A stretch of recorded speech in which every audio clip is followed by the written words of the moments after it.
My younger sister, 31-year-old Jane, has led an active lifestyle of traveling for work since her 20s. However, in mid-2022, she settled near us, a half-hour drive away, with her fiancé. Since then, Jane has become a frequent guest at our family reunions, rekindling and strengthening ties with her relatives. All that would be fine, but there's no way she can remember my daughter's names, referring to them simply as the twins. Amy and Nana are not just twins, they are identical, but each has her own unique personality. I appreciate when people recognize them as individuals because at their age, it is important to form and respect one's own self. Despite their similarities, my daughters have different interests and hairstyles that make them recognizable. I repeatedly asked Jane to address Amy and Nina by their first names, emphasizing their uniqueness, just as she does with her other nephews. Each time she agreed, but unfortunately she continued to do so in the same way, especially evident this past Christmas. Amy put her skill and diligence into making paper cranes, while Nina showed her artistic talent by drawing flower pictures. These crafts became Christmas gifts for each member of our family. With love and attention to detail, the girls signed their creations and presented them personally to each one, making the moment special. This year, Jane's fiancé was busy at work and was unable to join our family celebration. After dinner, Jane contacted him via video link in front of all of us. During the conversation, he noticed the crane in her hands and inquired about its origin. Jane's response, mentioning only one of the twins as the donor, was not respectful of my daughter's individual contributions to the gifts, for each of them had invested a part of themselves, wanting to give joy and uniqueness to the gifts they had created with their own hands. At the end of the meeting, as the guests dispersed, I raised the issue with Jane. I expressed my expectation that from now on she would address Amy and Nina by their first names, respecting them as individuals and appreciating their unique traits. Jane's response, stating that she didn't see the need to do so because of their young ages, forced me to make a decision. I set a condition. Until she learned to call my daughters by their names and respect their personalities, she would not be allowed to visit our home. My husband, having supported my decision a few days ago, understood the importance of the issue. The situation escalated when my mother-in-law called with an offer to host my husband's birthday party. I offered to host it at our home, as was the custom, but clarified that Jane would not be invited. This prompted questions from my mother-in-law, who was surprised and concerned about my decision. After explaining the circumstances, my mother-in-law sided with me, condemning Jane's behavior. However, Jane, upon learning of my decision, contacted me expressing her displeasure. She accused me of making trouble out of nothing, claiming that the girls would still be called twins regardless of my opinion. Their individuality would become more apparent as they grew older, she said, but there was no need to emphasize their differences now that they were still young. Jane insisted that as a family member she was entitled to attend her brother's birthday party and that I should forgive her and let go of the offense. This situation is an example of a deep misunderstanding and disagreement about the importance of respecting children's individuality. My insistence on treating each daughter individually and wanting their identity to be recognized and respected by every member of the family is met with an opposing viewpoint. As a mother of identical twin girls, you treat them with special care and attention as unique individuals, while appreciating and enjoying the fact that they are twins. The importance of creating an atmosphere where each of them is seen as an individual and not as part of a whole is undeniable. Recognizing their individuality is especially meaningful when it comes to intimates as opposed to chance encounters. My personal experience with two identical twins who have become close friends shows how negatively blending their identities with a sibling can affect a person. Watching them grow apart and filled with resentment over the years was exceptionally sad. Instead of enjoying a lasting friendship, they were constantly arguing over little things as children, which only got worse as they got older. Your daughters deserve to be recognized for their individualities without letting their uniqueness dissolve into a common perception. Treating Jane using a different name can be a metaphorical way to emphasize the importance of respecting everyone's individuality. Protecting your children from such treatment is your right and responsibility. There is nothing wrong with wanting to teach others to respect your twins' personal space and individuality. I support you and your family in this endeavor. Now I want to tell a different story. In my 26th year, I got engaged this summer to Will, who is 3 years older than me. To give context to our story, I'll start by briefly describing the dynamics in our families. Will's family is stable, wealthy, and highly educated, whereas my own family is the exact opposite, full of chaos, and it was my grandmother who took on the role of raising me. As I've grown older, I've supported my family financially. Will's parents, Mary and John, have shown me exceptional kindness from the first days we met. During our engagement, Mary subtly hinted that their family would be happy to cover the cost of the wedding. This gesture, despite its apparent generosity, gave me mixed feelings. On the one hand, I was grateful for such consideration and the joy Mary felt in welcoming me into their family. On the other hand, her willingness to oversee the organization of the wedding seemed excessive to me.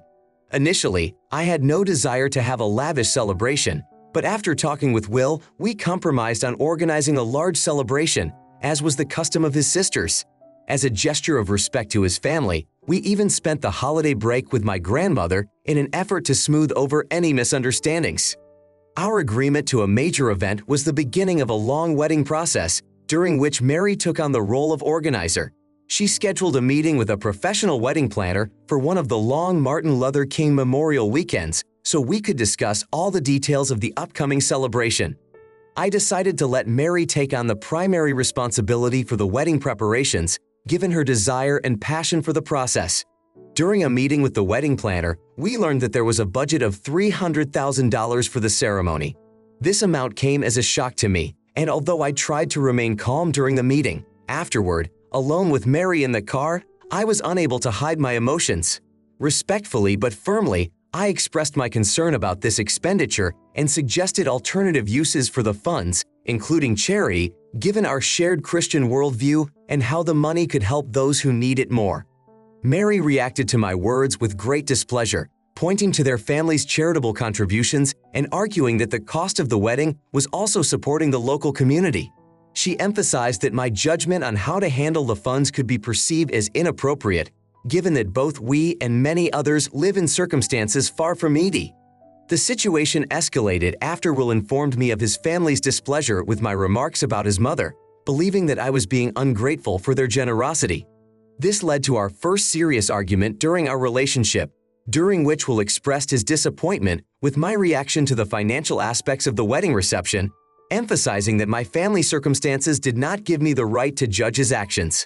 In that moment, I realized that my words could have been perceived as an inappropriate criticism that failed to take into account the complexity of the situation and the feelings of others. Your actions toward your future mother-in-law and the way you chose to express your displeasure put you in an uncomfortable position. After staying out of the wedding preparations for a long time, your abrupt turnaround the moment you learned of the $300,000 budget was perplexing. You've undoubtedly agreed to a lavish celebration similar to the ones Will's sisters threw, and it's expected that the cost could be significant. Your concern about such spending is understandable, but it's worth remembering that the decision to fund it is not yours. Using religious arguments to induce guilt in another person is not a productive approach. If you don't want $300,000 spent on your wedding, you have every right to have that opinion. However, the way you delivered your point of view could have been chosen more tactfully. There are many ways to dialogue in a way that stays true to your beliefs without getting personal.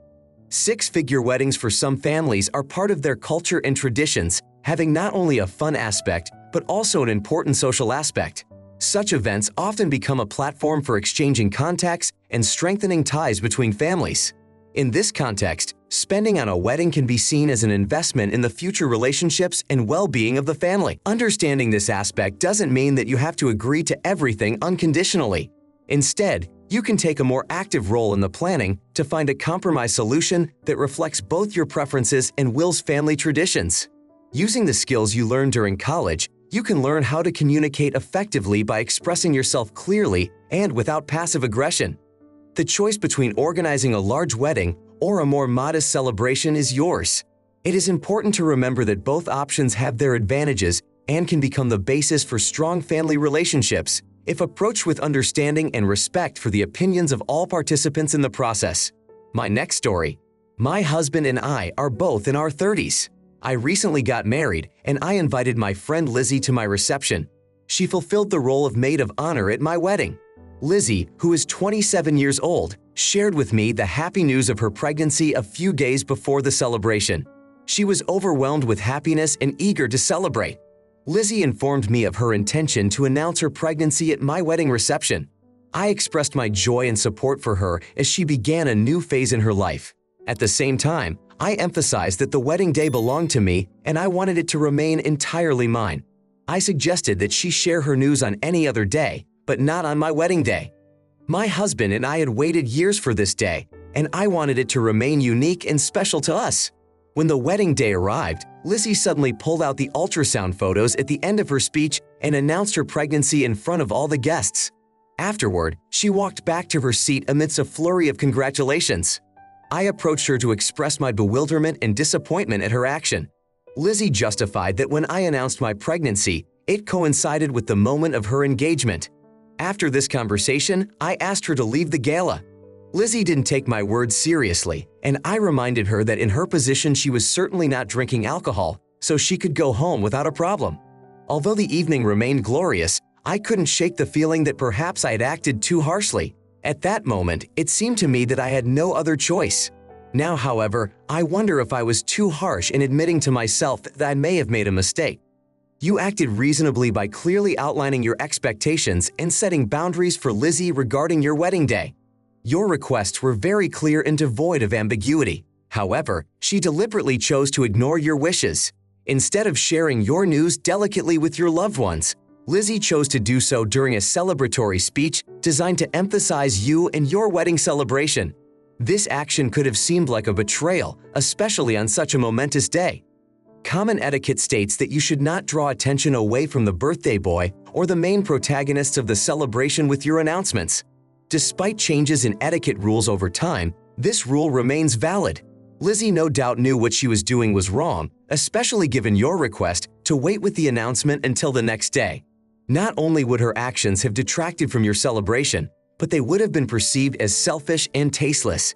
It seems her motivation was nothing more than wanting revenge for you announcing your pregnancy the week of her engagement. Instead of maturely discussing the misunderstanding, Lizzie chose to deliberately try to ruin your wedding day. Such behavior does not characterize her as a friend or a person worthy of a place in your life. You may justifiably decide to end this relationship. It's hard to even find the words to say in this situation. A story that really surprised me. I turned 25. My husband is 27.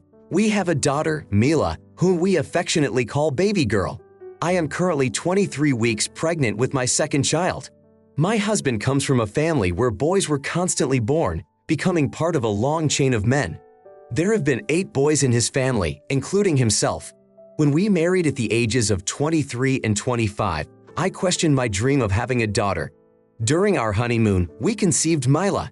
This news caused a storm of emotion for my mother-in-law, who immediately began buying clothes and things for her intended grandchild. By the 20th week of pregnancy, it became known that we were expecting a girl. Joy overwhelmed my husband and I, while my mother-in-law's reaction was quite different.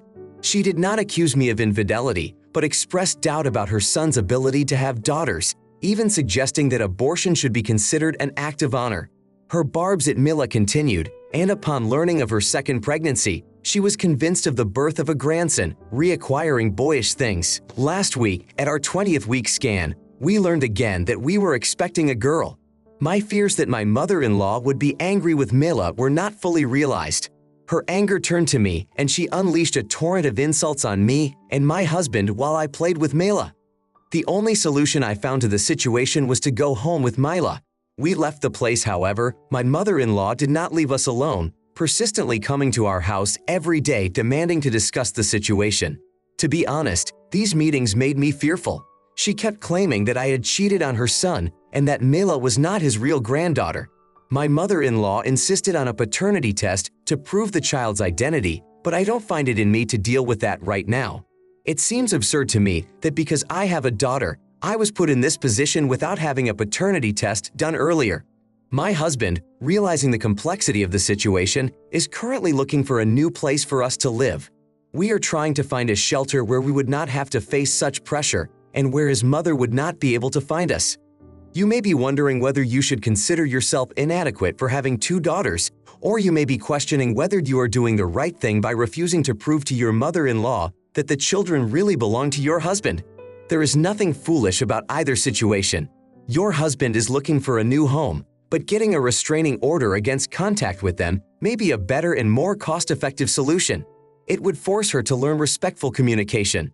I wonder if you would agree to take on the challenge of having both children tested, provided that if your mother-in-law makes a mistake, she commits to buying you a new car, paying for a family trip to Disney, making college donations to each of your daughters for a certain amount, and issuing a public apology via social media or local newspapers.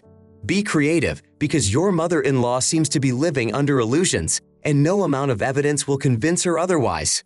She may even accuse you of faking the test results. The idea that a family is only capable of producing offspring of one sex is absurd and not worth your attention. Your mother-in-law seems to have the same level of understanding of genetics as my fictional pet rat Mooney. I wish you the best of luck in resolving this situation. Sorry to be blunt, but your mother-in-law clearly doesn't know much about genetics. If I were in your shoes and wanted to make a joke, I would suggest that your mother-in-law wonder if she is the reason her son is born exclusively girls. Even though the idea is absurd, it would still demonstrate her ignorance of genetics. I hope you and your family are safe and can avoid further contact with her.